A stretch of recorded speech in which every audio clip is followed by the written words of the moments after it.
And today we're here with Jeff Thramann. He's the CEO of Audia, a publicly traded company that has provided innovative products and technologies to speed the change and create this new listening experience in a dynamic space. Now, the technologies that they've developed allow listeners to access audio content choices in a listening environment that enables personalization and control. Audia provides supplemental digital content that turns an audio-only experience into a deeper engagement. The company's vision is to fundamentally change how audio content is consumed. Jeff, how you doing today? I'm doing well. How about yourself? I'm doing great, man. And first of all, I'm an audiophile, and I do podcasting, so it's audio based, right? So already you've got my attention. And before we dive directly into what Audia is from your perspective, the one who founded it all, I'd like to know, did you start off in your adult life intending to launch a company? Or were you trying to be an artist and then at some point you said to yourself, you know what, I'm going to go into business?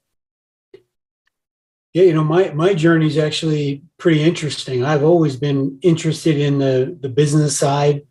I was very interested in biology and medicine when I was in high school, believe it or not. And I was very interested in engineering as well. So I've had all of these kind of broad interests, and I just kind of put one foot in front of the other and just kind of walked through life. And then whatever I saw that was interesting in front of me, I just went and did. And that's really my story, because it went from high school to going to West Point, to going in the Army, to deciding to be a doctor, to then med school, and then I became a brain surgeon, and then started a company around that, and that got me out of medicine into the business world, and so it just went all over the place. Oh, wow.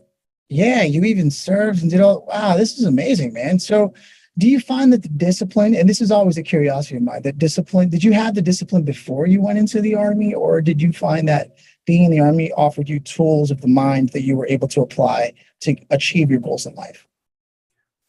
Well, I always had some type of discipline where it came down to, let's say setting a goal and pursuing it. And that would be more, and prior to the Army, because I was so young, the only thing I really could put that in front of, that I could put forth for that was really, how I performed in school and just physical fitness in general, and the discipline to maintain that. So I always had that. What the Army gave me was really structure and principle. So I grew up on the streets in New Jersey, and principle was all over the place. Yeah. But once I went up to West Point, the honor code that they instill in you, and that kind of integrity is something that you wind up carrying with you the rest of your life. It's impossible not to. So it's that kind of principle and discipline that you get from there. A big thing they talk about up there is doing the harder right rather than the easier wrong, which is something that I teach my kids, and I think about, all the time in everything I do. Hey, the hard right, meaning it's not always the easiest choice, but it's the right one. So get on it. Exactly. Okay. So in throughout this journey, Army, brain surgeon, you somewhere along the lines, you decide to launch Audia. Can you sort of explain to me how that comes to fruition, and then maybe a challenge you faced almost immediately that you had to overcome once you decided on this leg of your journey? Yeah, so I was already out of medicine at this point, because within medicine I had invented this new way to help fuse the spine together along with a couple other folks, and we spun a big company up off of that. And the government has rules that if you're a surgeon and you have an ownership position in a private company where you can use those products on your patients, that's not allowed. So you got to pick one or the other. So I went the business route. I don't blame you. Yeah, medicine was great, but honestly, for me, the best part about being a neurosurgeon was really the training, was learning how to do it.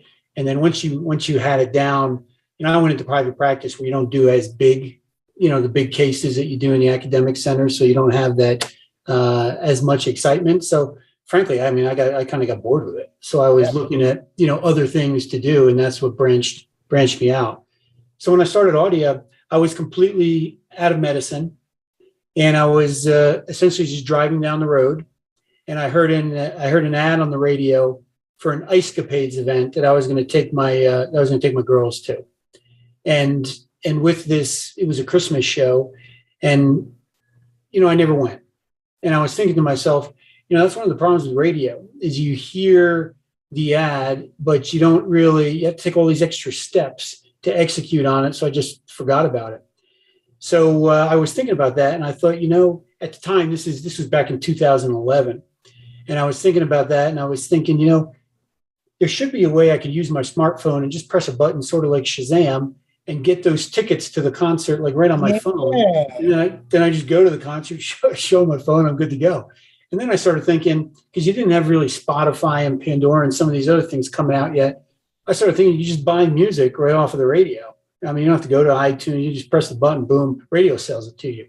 So I was thinking about all these things. And the big thing that made me pull the trigger on it was I was talking to a radio advertiser, and he essentially said, listen, if you could build a platform where me as an advertiser, I could buy an on-air ad, and then I could get digital attribution as to who was interacting with that ad in real time when it played by them pressing, the button on their phone. He said that would be the holy grail of data. So we thought, okay, well, let's maybe this is worth doing. So I hired some engineers, and just to see if we could do it, because it's much different than Shazam, right? Shazam works off of a whole database of songs, very, very easy to kind of know what you're looking for. Here, you press that Shazam button, it doesn't even know what radio station you're listening to. So how does it figure that out and do all that? So these engineers, they were based out of Colorado here, and they did a phenomenal job. We were just figuring it out. And they were signal processing guys, and they did a great job of getting it to work. And we thought, okay, yeah, we can really make this happen. We were filing patents on it. So then I went to build the company, and I went out and got my first hire, which was really the CEO, and his name's Michael Lawless. So you mentioned that I was the CEO of Audia. I'm actually the founder and the executive chairman. Michael's the CEO. And I hired Michael in 2012, and he's been the CEO ever since, pushing it forward. But we did a big pivot, about 3 or 4 years ago, because we built that platform that we initially built we had about 580 radio stations on that platform. We got to know almost everybody in the industry. We had 1.6 million monthly active users.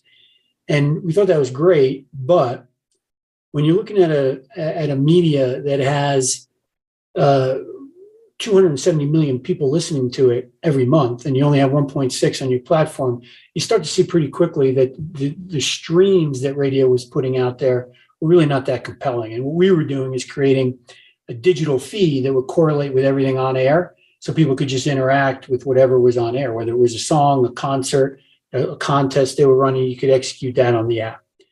So we started thinking, well, this is one of the problems. Now you have Spotify, now you have Pandora, you have these other capabilities out there, and all radio is doing is taking their standard product and putting it on a stream, right? And how compelling is that really for the user? And well, we were seeing it in real time, right? 270 million listeners and 1.6 million on the platform. So we thought, well, what could we do to make this more interesting? How do you make the stream more interesting? So we started playing around with some artificial intelligence technologies, and particularly Google's TensorFlow platform.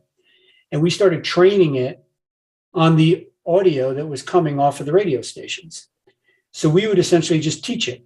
We would say, okay, TensorFlow, this is a commercial. This is what a commercial sounds like. This is what a song sounds like. This is what a DJ talking sounds like. This is what a weather report sounds like. This is what a traffic report. And we started putting these things through the algorithms and tweaking them and playing around with them and getting the AI to really learn what each piece of content is. So now it can actually just listen to a radio station and knows when all the breaks are happening. And with that, we're now able to give people the opportunity to kind of control radio for the first time. It's no longer this one-to-many medium.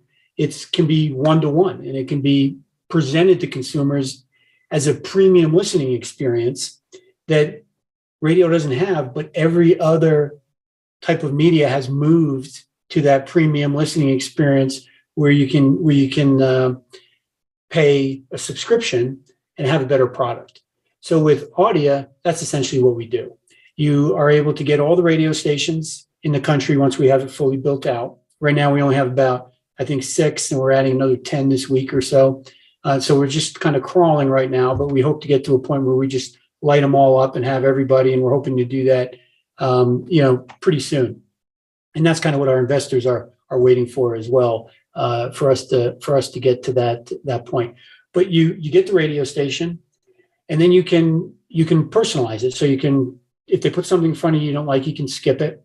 You can pause, you can rewind, you can fast forward. You can program it so that when it goes to commercials, you can just continue playing music. You can go to these big list of content choices, and you can pick all kinds of content that you would prefer to hear during your radio listening session. And this could be things like maybe you're interested in local concerts. So when local concert stuff comes up, you get that. I'm out in Boulder, Colorado, so I might want to hear the snow report up at Vail and Breckenridge. If you're out there, if you're out in California, maybe you want to hear a surf report coming in while you're listening to your stations, get stock updates, whatever it is, whatever content it is that you like, you can pull that in and have it come in. And it doesn't all have to cover the commercials, right? If you're in the market for to refinance your home, you can let the home refinance commercials through and just block everything else. So it's really whatever you want radio to be. And that's kind of where we're heading. Love that. I love that specifically because actually just last night, I'd thrown on some classical music on my Amazon Echo or whatever. And then I was like, oh, but I have to stream it through my Spotify. And then I was like, oh, you know what? I haven't been to the LA Philharmonic in so long. How do I get tickets? And I had to download an app. And it was all these things like you're talking about just to get that to happen. And then I'm in my car sometimes and I'm looking at the standard operating system in a car that sort of like it has like a Pandora radio at most, right? And you're sitting there and you're like, okay. So then you plug your phone in and suddenly it has like a car app from the phone itself. But imagine, I can actually see this, and this is just me brainstorming, spitballing here. I can actually see Audia being sort of and this is like a native OS that's optional that people can install into even their cars because it has the screens now. And let's say I'm driving and yeah, you're right. I would actually happily listen to ads if it told me, oh, in order to continue listening to the next 60 seconds, you can choose from any one of these sponsors, right? So now you have a bunch of sponsors like, oh, what kind of ads would you love to listen to? Well, I'm always on the lookout for music tickets, right? So I'd be happy to listen to that. Or I'm always on the lookout for home refinancing or like all that. And so then the next time I'm going to listen to the next hour or so, I'm like, oh, I could totally choose between listening to house ads or this or that. I actually want to listen to like education ads. What kind of schools are out there, right? So then I choose those and I'm listening and I'm like, oh, cool. And then it jumps in some music and then it has like a little script app that pops up and it's like, would you like to buy tickets to this? Like all of that. Yes. Exactly. I would say yes to all of that. that's where we're really heading. And, because we think with the explosion of audio that's going on, right? When you're talking to an Alexa speaker or you're asking it for something, it's not like print where you can get 50 things back and you can quickly go through them. They got to give you one choice. Yeah, right? It's got to be something that's interesting to you. So somebody's got to. So the curation of content and the programming of what they put in front of you is to become more and more important. And local content is to become more and more valuable and accessible. And when you really look at the whole ecosystem of content, from the audio side, nobody has local content. It's all this nationalized stuff. SiriusXM, nationalized stuff, no local stations. You go to Pandora, Spotify, it's all national playlists. There's nothing really local there. And when you really think about, well, who has this local content? Some podcasters are starting to do it. But for the most part, it's completely owned by radio. And they, way back in the day when it was just radio and TV and print, they had the margin to be able to invest into that capability. So they spent their money essentially investing in the assets that are required to be integrated into the local communities. And they distributed themselves throughout the country. So that's really what radio is. there's a big negative going on in radio right now with the aggregation, with the iHearts and the Odysseys, and they're trying to standardize it and cut it out. And then you have all these independent broadcasters. I mean, there's this thing out there that's called the Independent Broadcasters Association that we're working with 1,500 radio stations on it, which is bigger than, from a station count perspective, than anybody else out there by almost a factor of 2. But wow. These are really the smaller broadcasters that are in there really looking for that local content and putting it out there instead of trying to standardize, the whole playlist and everything else. So we focus on radio because we think local content is really important, and we think radio has the best infrastructure and capability, the skill set, the people to go out and interface with the community and understand what the stories are that people want to tell. And when you give them a platform on a premium side where they're getting a subscription, because on the subscription side, broadcasters can make about 2x what they make on the ad side. I mean, there's always going to be an ad model, right? And it's going to be the biggest model. And, we project maybe getting, 7 to 10% of the audience, over to our platform, but you can't argue with the power of free, right? So that's always going to be there, and that's always going to be big, and it's going to be ad supported. But there's a premium capability there that's very lucrative.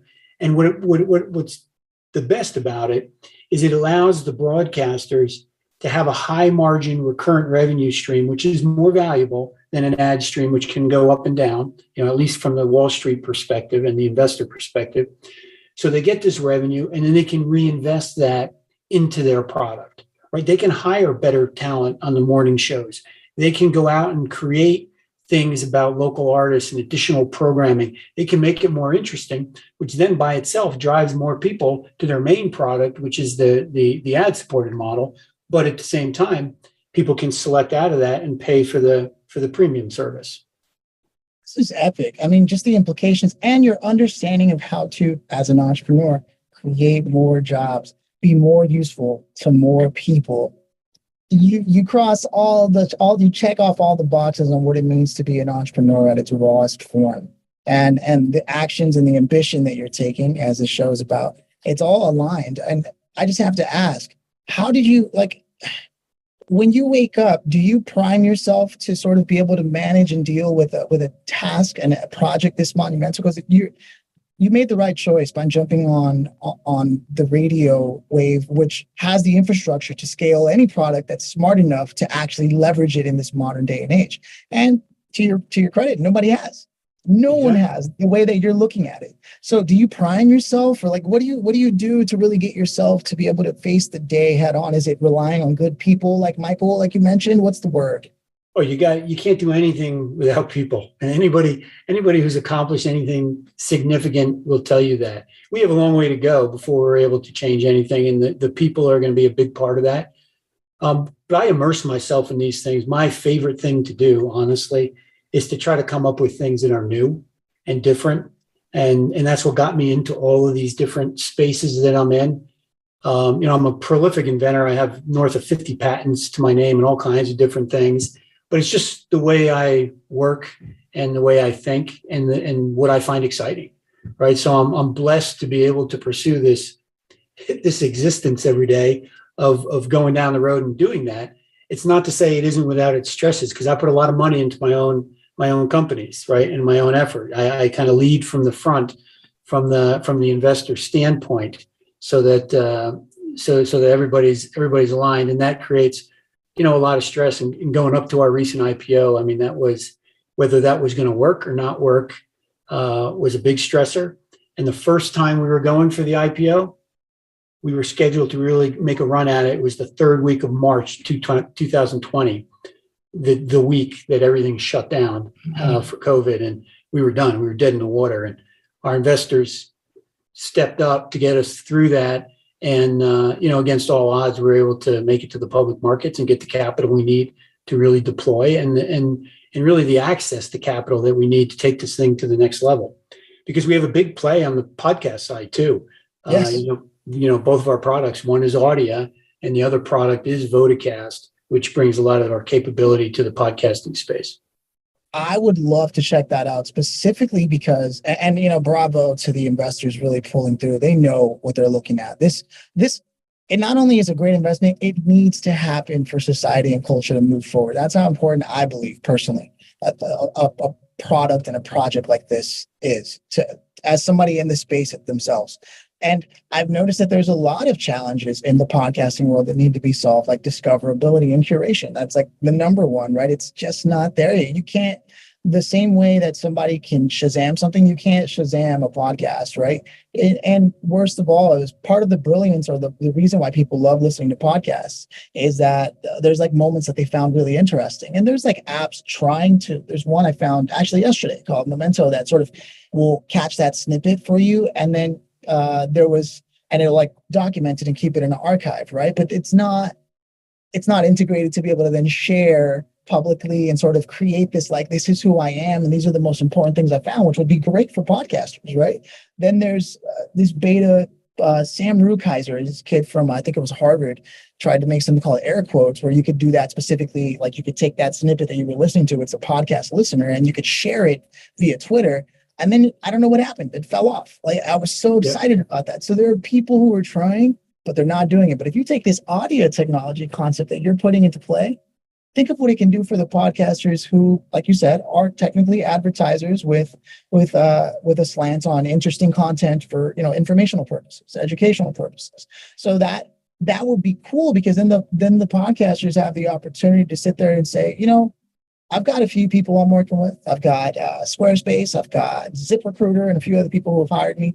If you're looking for jobs, then these are the ads you want to listen to. Otherwise, you can click here, and these are some other cool people who have awesome gear for the fashionistas out there, or just like being able to offer that kind of interactivity and personalization. No one's going to be mad at ads. But that's the whole problem with ads, is that they're constantly saying that they're personalizing, but it really is to the person who had the best, who won the raffle and developing the best content to win the little gamble that then gets them to the front page. And that's a whole science, and people are spending money on that, but it's not personalized. I still get ads for things and I'm like, that's not even me. I interviewed somebody who was that company, but that's why I'm saying it's such a monumental project.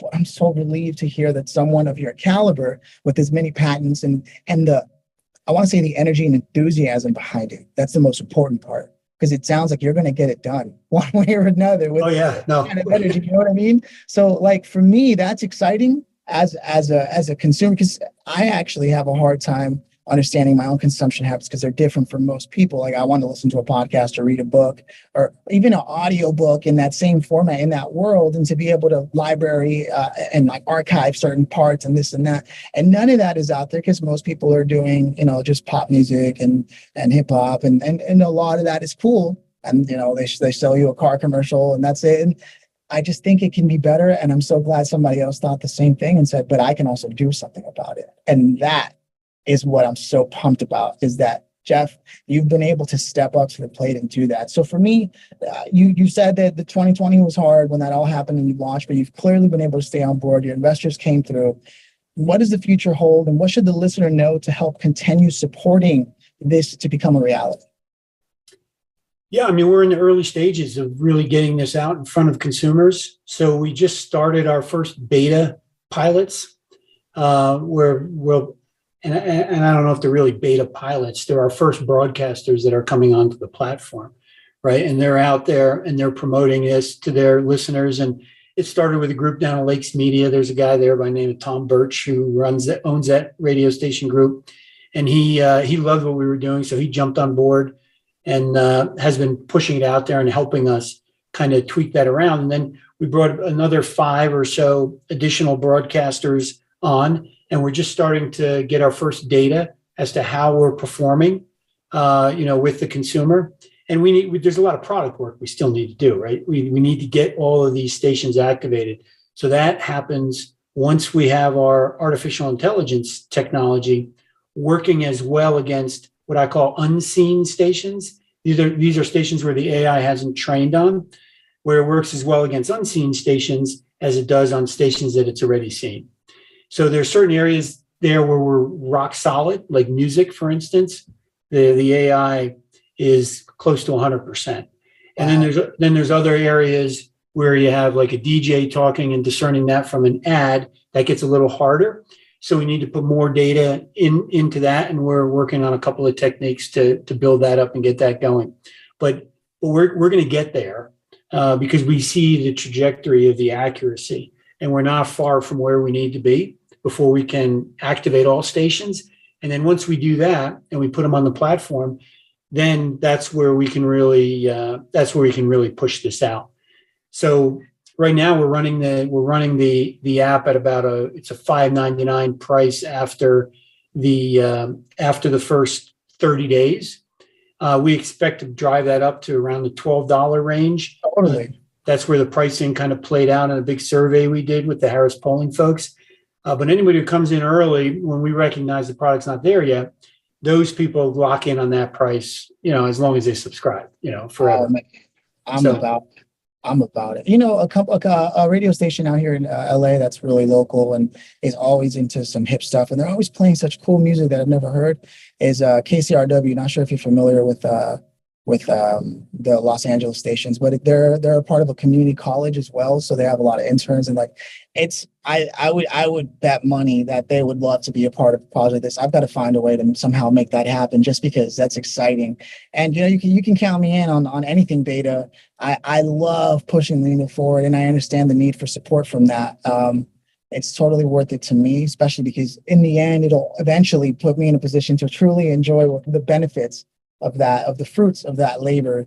Editing audio and things of that nature that I've done for like 5-6 years, helping launch podcasts. I don't know anything about AI. Okay, I've interviewed people who are way smarter than me on it, such as yourself, and so many more. So, but I imagine, wouldn't it be cool to be able to use, if the distinction is the problem? What if we create a culture or a standard practice of certain audio chimes that come in before? And, forgive me for just jumping in. I'm just so excited about this. Like one audio chime, like the way when you start a computer and it makes the patented whatever sounds that come out, and you're like, that's my MacBook starting, or that's my Windows starting, something like that. So the AI can then know, there's about to be a DJ or some kind of a host speaking, and then another chime or transition sound. And it could even be silent on the back end, that then indicates that there's going to be a commercial or something. Something like that might also be a way that, and this is just coming from somebody who's edited audio, and I the way I understand sequencing may happen. But then again, I don't know anything about AI or machine learning, so I'm not sure if it carries over. But sometimes they say the solution that you're looking for may be in an industry outside of the one that you're in. And so I hope in any way that's in an effort to sort of push it forward, because I'm so excited about it. That would be amazing, man, because I can't wait. I really can't. I want to introduce you to people that I've met specifically because how many people this could benefit. No, absolutely. We'll be looking for all that support as we really start pushing out. So now I have two more questions for you, okay, as we begin to close this out, because I wasn't even paying attention. I was so excited about the time here. You're a good one, man. Number one, where should people who are interested about this go to sign up, and also to follow you and learn more about the company?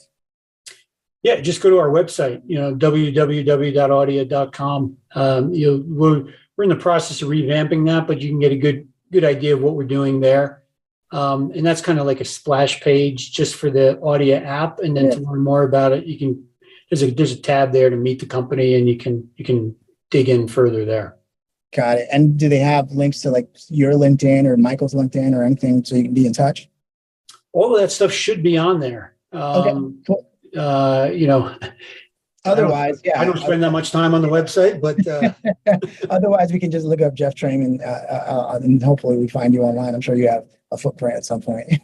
there's not a lot of me's out there, so isn't a common last name. So, and then for the listener, Audia is AUDDIA, so it's WD. And now it's a mixture between audio and media. I love that. And now I have a question I've asked everyone who stops by the show to indulge me in, and you're welcome to, but you're also welcome to pass. And that is, if you could have invited anybody to join us today, dead or alive, and explore this journey and this conversation with us for whatever benefits or consequences, who would it be and why? Boy, yeah, that's a That's a tough question. I mean, there are people who have said my mom, grandparents, kids, Elon Musk, Oprah, Alexander the Great. But it's always curious to me who someone says what, and you can choose more than one. Like, you're not tapped Sure. to one. It's who would you invite? Seriously, you could even be like, oh, if I had this council of these four people, I like, Mr. Firestone, Carnegie, and if I knew that, thinking grow rich type people, like if I knew that they were at the helm in this conversation, what it would do, those kind of things. Yeah, I think the problem for me is, I mean, the people that I would invite, nobody would have ever heard of. I would love to learn, though. This is the opportunity to teach us that these are people we should know. I like people that are really interesting and perhaps controversial, and you don't know what they're actually going to say. Because for me, it's about interest, and what's going to happen. So if I had to say one person that I would invite to a thing like this, where I think it would be the most bang for my buck, I would invite this guy. He was an old business partner of mine down in Phoenix, Arizona, by the name of Michael Gregory. And I would invite Michael to this conversation. And he would be, and the main reason would be, you would see some perspectives and some insights, and you would hear some remarks that would be completely unexpected, but valuable. Great insight and a completely different perspective on everything. Absolutely. And very successful in his own right. I mean, he runs a company down in Arizona that provides hospitalist physicians to hospitals throughout the country.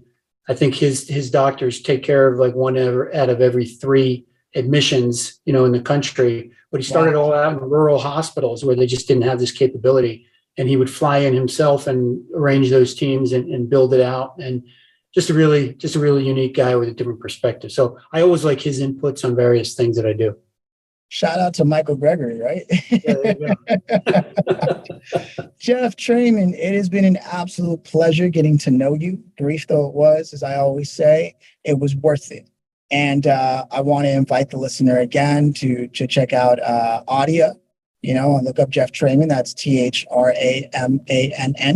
And you can't lose by getting involved in this. The subscription it literally costs nothing. And knowing that you're supporting something that's going to literally change the fabric of culture as we know it once it's fully fleshed out. Because let's face it, even I still listen to the radio, and I'm always hoping that it was more. And then I switch over to an app because I'm like, man, it's almost there, but it's not. It hasn't been touched. And That's why entrepreneurs do what they do. They move things forward because they know that it needs to be done, and also because they can't help themselves. Exactly. It's been a great challenge, and you're absolutely right. I mean, incredible space, and we're happy to be here, and very happy to have this conversation today. Jeff, thanks for stopping by.